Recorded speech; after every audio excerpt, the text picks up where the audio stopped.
We've heard so far this morning about different ways of dealing with systemic or systematic disturbances and ways social change, ways of responding in positive rather than negative fashions.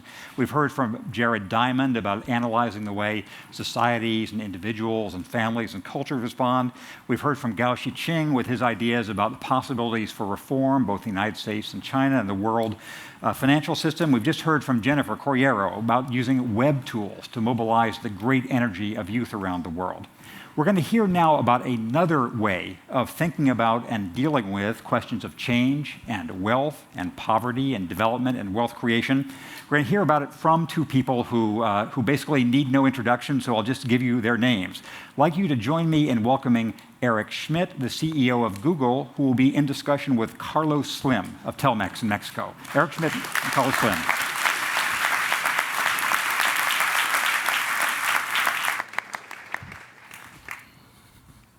Go ahead. Well, first, on behalf of Google, thank you all for joining us for today, last night, today, tonight, and tomorrow. It's going to be a great conference, and it's made special because of all of you here. I want to welcome Carlos Slim, my friend, who many people in the United States don't know. And what's interesting about Carlos is that we know him because of the success of Telmex. We know because of the movement of telecommunications and technology that he's driving in Latin America, but we don't know much else about what has driven his passion and his ideas. And I'd like to ask you a little bit about that. Before we do that, can you tell us a little bit about your company, Telmex? Just introduce the company. What does it do? Okay. Good morning. Good morning. Thank you for your invitation. When I was in high school, I read a book called Mathematics and Imagination, and I looked what was Google. But we say Gogol. And I was thinking, what happened with Gogolplex? And now I know you have a Plaza Gogolplex. Congratulations for what you have done, and thank you for the invitation. Telmex is a traditional incumbent company that used to be in Mexico and was privatized at the end of 1990. And we make a group together with SBC, today AT&T. SBC was at Western Bell, that after that they both they merged with the 6 or 7 strong companies to make a US national, and France Telecom. Southwestern Bell has 10% of the company, France Telecom 5.1, and the Mexican group used to have 10.4, from which we have a little more than 3%, and through a holding 5%. This company moved like all these incumbents in our countries that have still electromechanical equipment, switches, to a very modern company. We invest more in Mexico, more than $30 billion just in landline. But from there were a second in the market company in mobile, in cellular service, that called Telcel. And we begin to grow, mostly making them compete. Actually, Telmex is the smallest company. The big company is America Mobile. We are in all Latin America. We have more than 170 million customers. We grow more than 65% for 17 years. Every year, 65%. Wow. The first year, 67. And, 67 compound in 16 years. And, we have service every place. A ver si ponen la gráfica, ¿no? We have grown strongly in many countries. We have pushed the prepaid. We believe that we developed the concept of prepaid. Mm-hmm. We call it 95 or something like that in our crisis, the Gillette plan, to subsidize the handsets to sell shapes, to sell cars. I prepared this information. We can see how the penetration of mobile telephony has been in our countries. We have now many countries with more penetration in Latin America than US. That's mostly Argentina and Chile and Venezuela. The average we have is 72% against 61 of Canada. That's a more penetration than Canada. But what's interesting also in comparison with China, China has grown in these 5 years and 1 quarter 169%, and in Latin America we have grown 227.7%. And it's interesting to make clear that still Latin America has a bigger gross national product, gross domestic product that China. And well, that's one point. That's the mobile that we are very glad what we have done. We are near all the countries in Latin America with a few exceptions. And the penetration, like I am telling, is now will be 3 of every 4 people will have a mobile. And now we are going to 3 generation, 3G, and we are looking now how to take in our countries the digital culture. Instead of talking about alphabetization, talk about digital culture. And we have worked with MIT and with Negroponte sometime, and working by our side. And we are pushing it by many ways with multiple platforms, looking to have a convergence and broadband in our countries as soon as possible, not only for entertainment, but also for health, education, and etc. We are pushing that, and that's we have now from Telmex 3 companies. One is Telmex, that is Mexico. One is America Mobile, that is a big company with this mobile growing. And now we are developing a international Telmex International, working already in Brazil, Argentina, Ecuador, Peru, Colombia, and other countries. So you have a reputation and a history for being an engineer and being very good with numbers. And one of your hobbies, as I know, is baseball statistics, and you keep it all in your head. But you have a strong view of how society will change.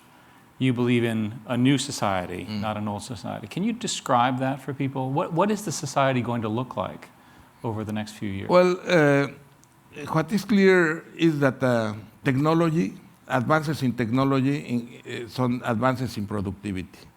But also it's clear that when technology change many of the sectors of the society, you have a revolution, a society revolution. You have a new kind of era, a new civilization.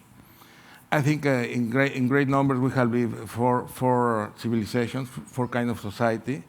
Nomadism with the hunting and recollection, the agricultural society, the industrial society. I think 2 steps of industrial society. First with the steam engine.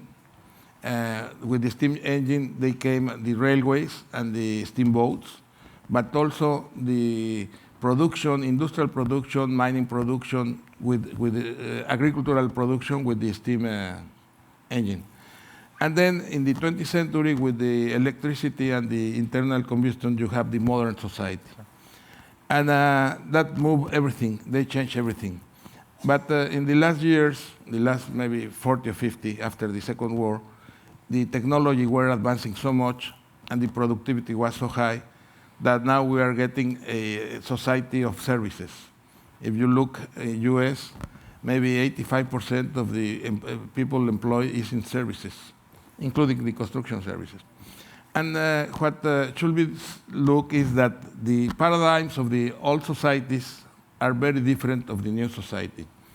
In the agricultural society, you need slaves, you need workforce, social immobility, ignorance, and the power were monolithic. You have the same person where the emperor, the pharaoh, the king, the Tlatoani in America, the Inca in Peru, that was with the political power, but also came from divinity to have the religious. He was coming from divinity, no? And they have also the military power and the economic power.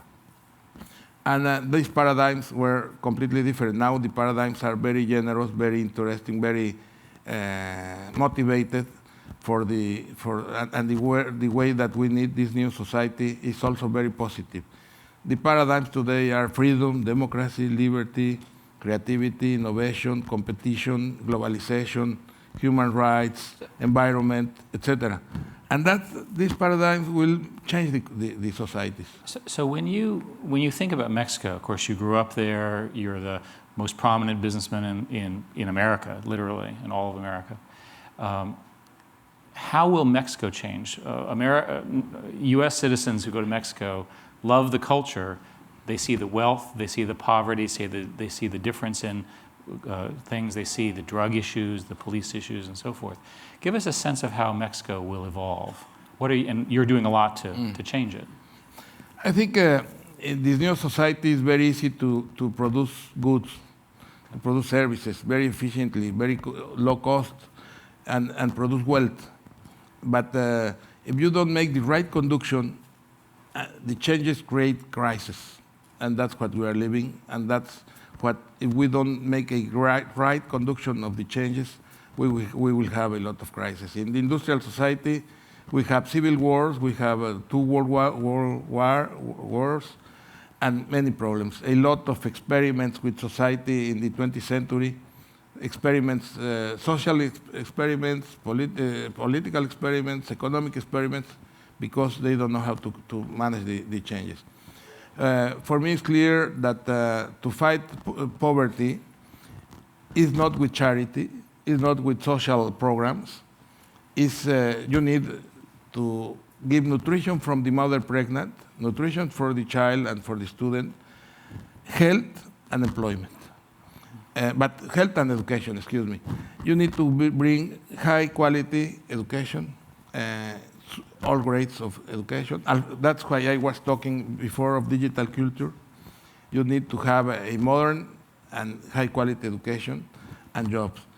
As you have a higher education, you have more diversity of jobs. You can find jobs more easier than if you only know how to do one thing. I think the way for Mexico and all our countries is to take out people from poverty. The best investment is to take people out of, I am not talking only about social issues or ethical issues or moral issues. It's an economic need to take out people of poverty, to create middle classes, to take them to modernity, to take them to the market, and as much as you can include in the market and in the society 40 million people in our country that are marginal of that, or like China is doing with 800 million still in marginal, putting 30 or 40 million every year in the modernity. That's what you need to change. That's why we need to change. And we need to have an economic environment, an economic climate for investment. And because with this investment, you will have economic activity and employment. We need to develop employment. And what are we doing? Well, we are trying to work in a combination with the foundation and investing in profit and non-profit companies. In profit companies, we are doing our job, regular job. That means some employment and some effects, but others increase productivity. Let's say mobile telephony make higher the productivity of our people, no? But the broadband and digital culture will improve the education and modernize, but also look the way to increase employment. And to increase employment, you need to begin to be creative, to have creativity, take out inertia. Inertia drive most of the decisions, but you need to move, like you do that in Google, to change that. And the only environment that you need for that is a stable financial stability, macro stability, and to push the activity where employment is. And employment is mainly in construction, housing, infrastructure, small business, micro business, middle business, that need to be financed and pushed. And you actually have a view, I think, that businesses should do this ahead of the politicians, because businesses have a longer term view. I think that in the past, in this agricultural society, let's say politicians or governments were everything, or feudal persons were everything. I think communism was a formula for an agricultural society, not for a modern society. Sure. No? And now, as the society advances, between the paradigms, freedom, creativity, you need more activity of the civil society. Every time the government will give more space to the society to do the solutions and to do the things. And I believe that entrepreneurs and many other people in other activities can think in long term and find solutions and go in the way for long-term solutions and not short-term. Let's see if we can get some questions from the audience. The problem I have with your vision, which I agree with, is we've just spent the last 5 days going through an extraordinary financial restructuring. And there's an article today in the paper that's saying that banks are so scared of each other that they've stopped lending to each other and that there's a worldwide credit crisis about to happen. Now, you've been through a couple of these in Latin America where you cleverly maneuvered through tremendous challenges to build Telmex. What do you think is going to happen to the credit markets, to the United States? I mean, a lot of people are very, very concerned about what's happening. I believe that economic cycles, cycles, are okay in an agricultural society when you have good weather and bad weather. Okay. But when you are talking about services societies, there is not quite to have cycles. And what makes cycles occur is that people personally have problems, and like a society also, of euphoria and pessimistic, no? Optimistic and pessimistic. You have times, in one day you have this kind of changes. But the society, like a whole, have also this kind. And I think we will have a few years of euphoria and madness, thinking that everything will grow in prices because they go. Prognosis is very usual. Inertia is very in our minds always. If it went up 5 years, it will go forever, or if they are going, etc. And I think in this madness, people in charge of the financial system were looking for size, for fees, for businesses, for volume, bigger and bigger and bigger. Bigger was they think was the better, and not to make the best job, no, the efficiency. So do you think the current credit crisis will actually affect the markets that you and I have been talking about? Yes, they will affect everything, and they will be worse than now, I think. I will like to be equivocado, means that I am wrong, but I think things will get a little worse, and because we were talking about the subprime in mortgage, but they are subprime everywhere. Subprime for acquisitions, subprime for derivatives, subprime for commodities, and we are just talking about mortgages until a few. Today now they are getting with the real thing, no? But what is important is not if it will be worse or better. It will have some time. The important thing is to get back from this situation in a better shape, strongly, and to try to avoid all these problems. And I think there are many solutions, easy but very costly. No, I used to say for 20 years to now that in the developed countries the crises are paid by the savers. In our countries, it's paid by the consumers. That's good always that the savers pay the crisis than the consumers, because when that's the consumer, it's a big social problem. I think it should be taken out the speculation, but there's a bubble of speculative in oil and food, because you can buy contracts and commodities with 5% only. You need to increase the margin for that to avoid the speculation, mainly in oil and food. But also, one of the reasons is the weakness of the dollar. There are a big deficit, the weakness of the dollar. And I think the solution, they are doing, I think, a good job, but it will be more problems in the future. A good job because they have a low interest rate, negative interest rate, that in the past helped to revalue assets. Lower interest rates, revalue assets. The worst thing that they can do is to increase the interest rate, like in 81. You remember in 81 it went to 21, the prime rate was 21%, that was crazy. I think with a low and negative interest rate for a while, making stronger the dollar, and looking that oil and food and other commodities fall down more to avoid a recession with inflation, and especially for social issues. And the interest rate down and the spread of the bank. The problem is a crisis of the financial system. Mm-hmm. And the way that they can go out is with a spread between what is the active and the passive. No, they can have 5%, 4% spread of 6%. It's a lot of money. Mm-hmm. If you are paying 1.5% or 2%, and you are collecting 6 or 8 or 10 or 12, You can correct that in 2 years. The reason I'm asking about the financial crisis is because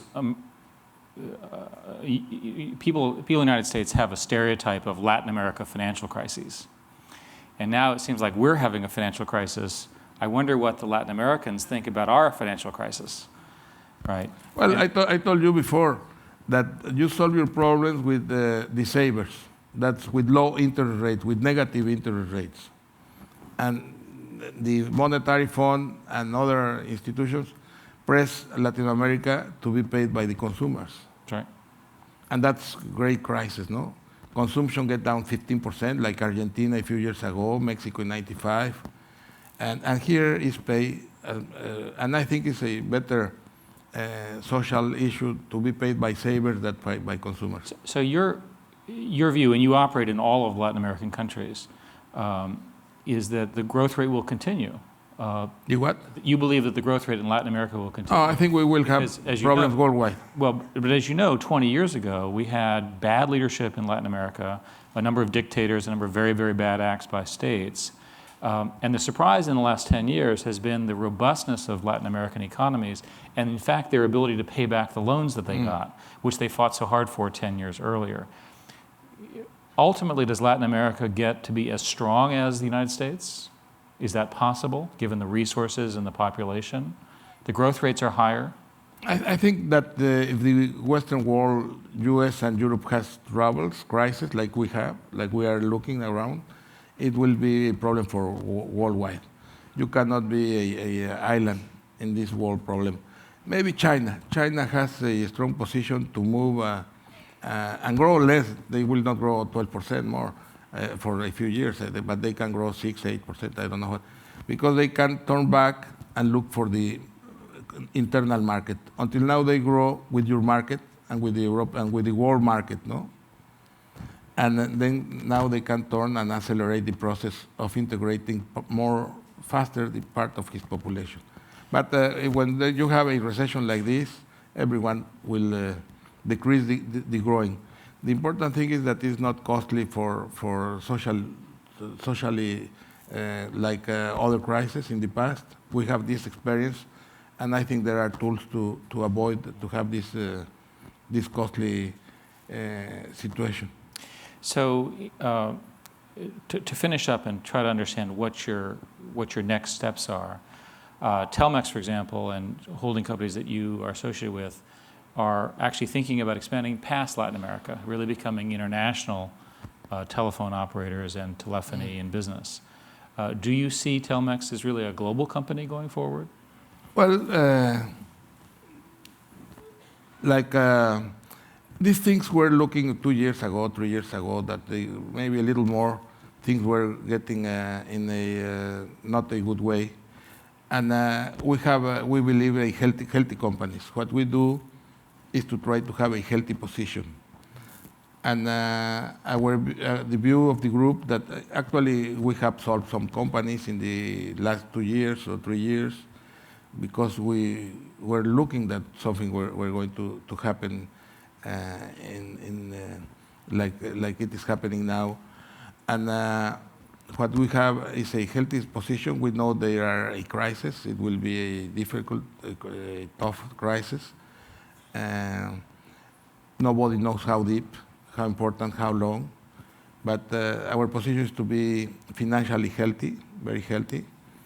And we still are buying bags. We have a politics of dividends conservative to have a stronger position.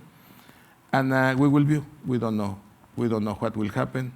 But what is clear is that we are looking to have a healthy financial position to follow investing. And one of the things we do in the group, we have a philosophy of some points, is to maintain a austerity in good times to avoid layouts in bad times. So the other thing that you're doing is you're using your personal wealth for good, for investments. You recently invested, for example, in the New York Times in a minority position. You have many things that you're doing personally. Can you talk a little bit about, for example, your philanthropic interests, and where do you think your personal impact will be felt. I read, for example, that you've committed up to $7 billion of philanthropic work and good works and investments in the world, which is an extraordinary commitment. We're focusing in Latin America, Mexico and Latin America.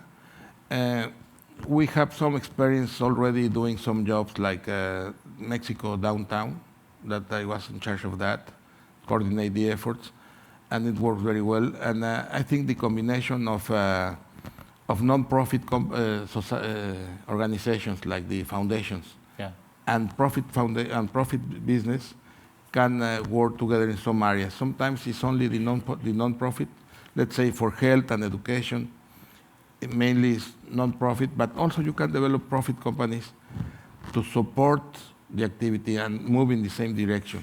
Let's say if you are talking about infrastructure, you need someone that say, I will invest on that. No? Let's say Central America has 70% of his energy in thermoelectric, but when they have a lot of water, but they don't go hydroelectric because they don't have the investment and the money to make the investment. I think we need to change that to 70% hydroelectric and 30% thermoelectric when they have so much water to use for this kind of power that is recyclable. No? Entonces, if the others don't invest, we are investing already there and proposing investment there. And in this way, you have these profit companies. But also, when you are talking about health, well, but one way you go non-profit with programs of non-profit, or sports or culture, you go non-profit.